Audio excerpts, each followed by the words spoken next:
Alright guys, so for this final class of this episode, we are going to be making a little project. One of the projects that I've been working on for a very long time is making my own lightsaber. I'm a very big Star Wars nerd. I made this lightsaber out of solid aluminum. It weighs a ton. And actually, I started off by making and designing it in CAD. And by making in CAD, I was able to understand exactly how I should make it, how certain parts are going to screw together, how I'm going to use different machinery to make it. But the end product always starts with CAD. It's the most important place to start. So my next project that I'm working on is another lightsaber. And I'm going to be making the very top section. This is the emitter. That's the real name for it. I'm going to be making this on the lathe, and I need to make it in CAD first. And very often when you're making something in CAD, if you design it in the same process you know you're going to build it, you can run into all the issues on your computer instead of in real life. So making something in CAD is something that I do on every single project I do, whether it's woodworking, metalworking, laser printing, CNC, doesn't really matter. It always starts with CAD, most important thing. So for this section, as you can imagine, this is all about a revolve. I can make a certain profile, revolve it around. It's got a hole going through the middle that we can model. It is threaded onto this little brass section, so we can put in a thread. We learned how to do that in the assembly class. And I also want to give it the appearance of aluminum or aluminium. I know this is my material, so how heavy is it going to be? If I'm making something and I need to know exactly how heavy it is as the final product, then I can say exactly what material it is, I know the density, and Fusion can do all the math for us. So we're going to be making a part very similarly to this, but we're going to be going through different sketches, different extrusions, thread, all different stuff. So we'll be starting off very, very simply by making the profile that we are then going to be revolving. So we're going to be starting off here by going into the create sketch, and we'll be working on the front plane today. Now this section or this project really follows my full philosophy with CAD. It is how are you actually laying down all of your lines. And my process with CAD is chaotic. It is put down all the information as soon as you can, then add all of your constraints so it looks about right, then adding all of your modifications to it, like rounding any corners, and then putting in any different types of dimensions that really need to be put in there. So we'll be starting off by putting in our sketch. Okay, so the sketch profile that we're going to be making is basically just going to be using the line tool. It's going to be a series of outside steps. Some of them are going to be angled, and then we have an internal little stepped feature as well. So we're going to be using the line tool. We're going to be clicking this top section, going over a bit, down at an angle, going flat, down for a little bit, over again. I want this to be about 45-degree angles. That looks good.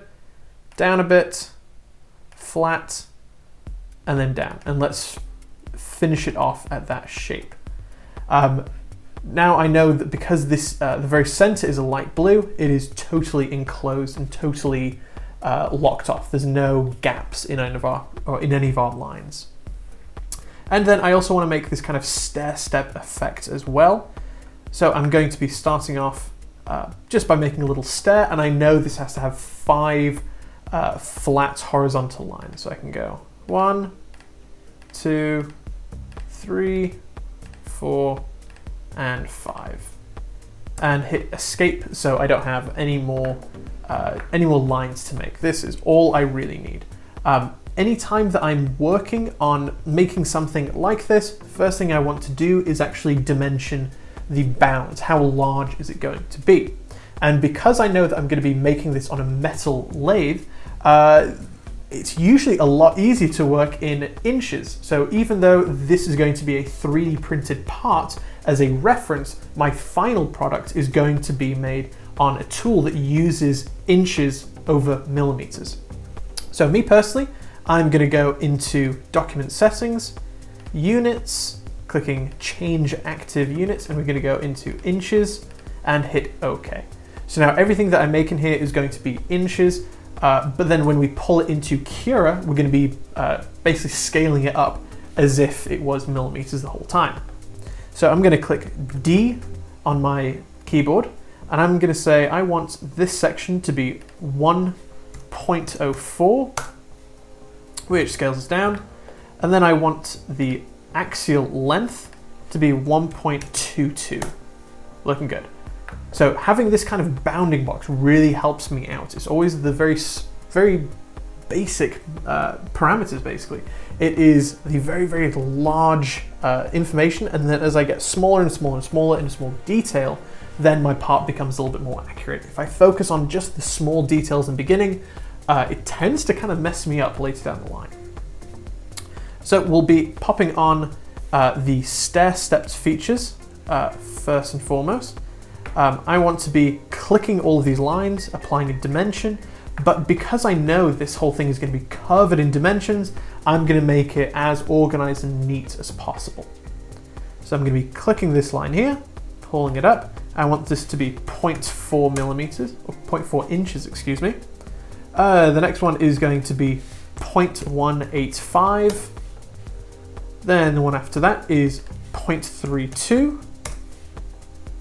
But now you can see as I moved it over, I kind of have this negative step, which I'm not liking. So I'm going to put it back in place, hit escape. I can move this over. That looks good. Hit D for dimension. Oops, had that highlighted. Hit D for dimension, click that line. This wants to be 0.235 and hit enter. And what you'll notice is that I don't want to dimension right here. In fact, if I do, it's going to give me a big fat error saying this is now over constrained. I'm putting in too much information. And that's because we already said how long it's going to be with this 1.22 down at the bottom. So you can see I'm getting a little error down here saying, hey, the sketch geometry is over-defined. It's like, oh, all right, fine. So we'll leave that right there. Then we can say exactly how high is this. And as I'm adding more and more dimensions, I want to be saying exactly, or pulling and prodding to making sure everything is defined as I go along. So again, I'll go D for dimension. I'll start down here, and this is going to be 0.125. That is 1/8 of an inch. This is going to be the threaded section over here. A very common thread that you'll find is a 1/4 20 bolt, which means the diameter of the thread is 1/4 of an inch, and the pitch, or how many threads per inch there are, TPI, is 20. So I want this to be a 1/4 inch hole, so I'm going to make it 1/8 of an inch radius. Then my next one is going to be 0.2, and you guys should be getting pretty quick at this as we go along. That line to that line. Our next one is 0.35, enter. 0.5, these are all nice neat numbers.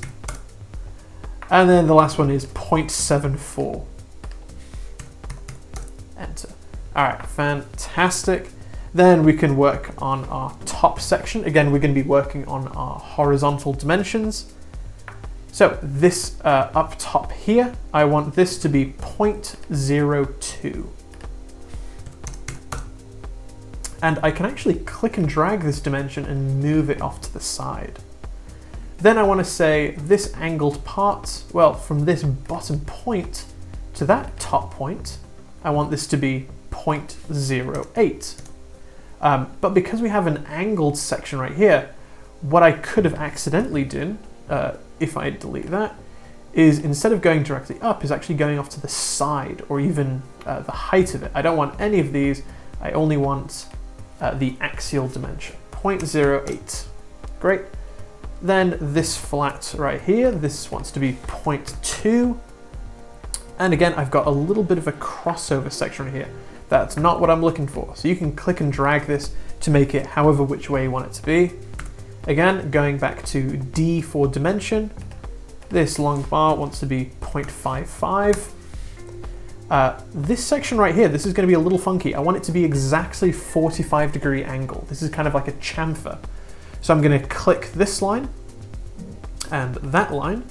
I'm going to move my cursor over here where you can see it says 45. I'll just double check that, hit enter, and now it is locked at that angle. But the length of this wants to be 0.118, weird value, don't know why. And this will satisfy all of our axial dimensions. Then we can put on the heights of all of these. And this is where all your dimensions gets really, really complicated. So making sure all of our lines are nice and evenly organized so nothing is in the way of anything else, this is where it becomes very, very handy.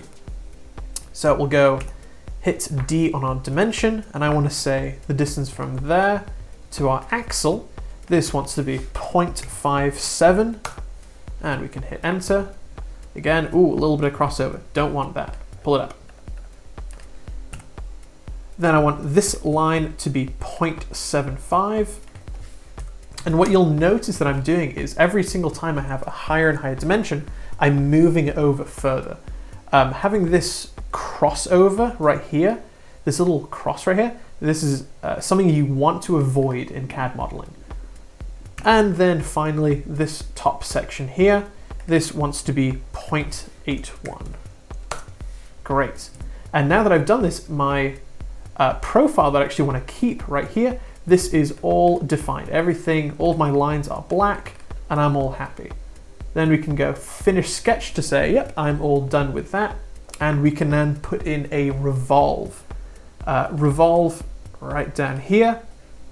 It has not selected it automatically because we have a profile in there. So I'm going to click this top section here, and then our axis is going to be this little line on the bottom. And that's looking pretty good. Hit OK, and there we go. We have got the emitter of Obi-Wan Kenobi's lightsaber. Love it, can't wait to make it. But on the design, we actually have some holes that are drilled all the way around. In fact, we have two sets of 16 holes on this second ring from the outside and this second ring from the inside. And there's two different ways to do this. I'm going to show you the first way, which is completely wrong, and then the second way, which is a little bit easier. So we'll start off with a sketch, again on this second ring, and this will give us a little bit better of a head-on view. And I want to do a 1/8 inch hole right here, and I want to dimension it from the very center. So we'll make a little circle, and I can put it anywhere I want. That's good. Hit escape and then D on your keyboard, and I want to make this 0.125. That's 1/8 of an inch. And then I want the distance from the very center, this wants to be 0.62. Oh, excuse me, 0.62, there we go. But as I've done this, I've now limited it, but it's still kind of free flowing and I don't want that. So we're going to put on a constraint. So the center of the circle and the origin, I applied a horizontal vertical constraint, and now it is all defined. Looking good. And now, because I know I want 16 holes all the way around it, I'm actually going to put in a circular pattern. If I wanted to, I could make 15 other circles, dimension all of them, but that's kind of a pain. So, and engineers are lazy. It's just kind of who we are. So we can apply a circular pattern. So my object is going to be this circle here. My center point is the origin. And now I can put as many of these holes in there as I want. As you can see, I've made it equally spaced, so the more and more I add, everything shuffles around to make it even. And I want a total of 16 holes. That looks good. Everything is all evenly spaced, so I can just hit OK. And then I've got all of my circles in here, and I can say finish sketch. But I want to extrude this, and this is where the difficulty that I put myself in just occurs. Now, I now have to hit extrude and click all of these circles in there, all 16. And when you're talking about efficiencies in CAD, it is all about clicking as few times as possible. So I want to extrude cut this negative 0.5 inches and then hit enter. And there we go. We've now got all of these drilled out sections in here.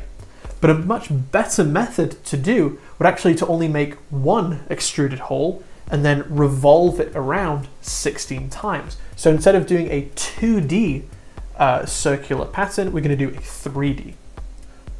So again, we're going to go create sketch. We are going to get a little bit of a better head-on view. And let's click on not the most inner circle, but the second. And just like we did before, we're going to go circle, click anywhere in there that we want, hit escape. I want this to be a 1/16 of an inch, so I can give it a little bit of math. I can click the circle, pull away, click again, go to my keyboard, say 1 divided by 16, and hit enter.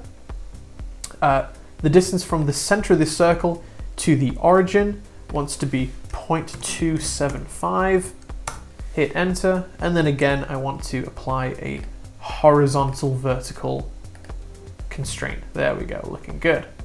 But this time the advantage is I'm going to be extruding just this one hole. Again, negative 0.5, hit enter, and then I can go into create, pattern way at the bottom, and then circular pattern over here.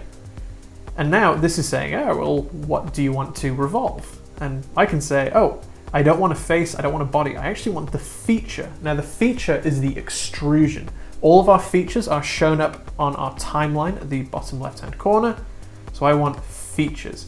And what is that feature? I can just click this little extrusion right there. And it's saying, all right, great. What is your axis? Well, our axis is this red axis right here. That is the x-axis. And again, it's saying, how many do you want? I would like 16, please. And hit OK. And there we are. We have now got almost our emitter. We've got a couple things extra to do. I also wanted to put a thread on the very, very bottom. So we're going to go create, emboss. What is the surface that you want to do? I want to click this inner point right here. Oh, excuse me, I clicked emboss. Never mind. I want to hit thread. There we go. Now I can click on this inner section right here, and it automatically knows I want to make a 1/4 because it's so common. But this time, because we're going to be 3D printing this and I want to test everything, I'm going to click model. And now it will actually be cutting in this little threaded section. So I can just click OK. And as you can see, I've got my thread all the way through the middle. I also want to put on some chamfered edges on this as well. So we're going to go chamfer, and I want to click this very bottom surface here and this corner right there. And I want to make this 0.02 and hit enter. Now technically I could have done this in our sketch portion, but it was a little skinny. And then finally, I want to put on an appearance. So currently this is looking a little dull gray, but I'm going to be making something that is shiny, solid aluminum. So I'm going to be clicking A on my keyboard, and this brings up appearance. And appearance is all different ways that I can apply different information to my part, whether I'm working with a metal or paint or a plastic or a wood or anything like this. If I wanted to make this out of mahogany, I can click and drag this onto my part, and there we go. We have a wooden emitter, I guess. But I wanted to make this out of polished aluminum, so I'm going to search polish, and you can see polished aluminum is right on the top, so I can click and drag this into my part and hit close, and that's looking great. Got all of my reflections on it, which is looking good, and now I can, because I've got my final part, I can actually see exactly how much it will weigh. So I'm going to expand my bodies section. I only have one body. I'm going to right click it, go to properties, and then I've got all of my information here. So this is going to be 6.6 ounce mass, or 6.6 ounces, and I've got all of my information about exactly how much stock I need. So after this, we're going to be taking it over to Kira. See you there.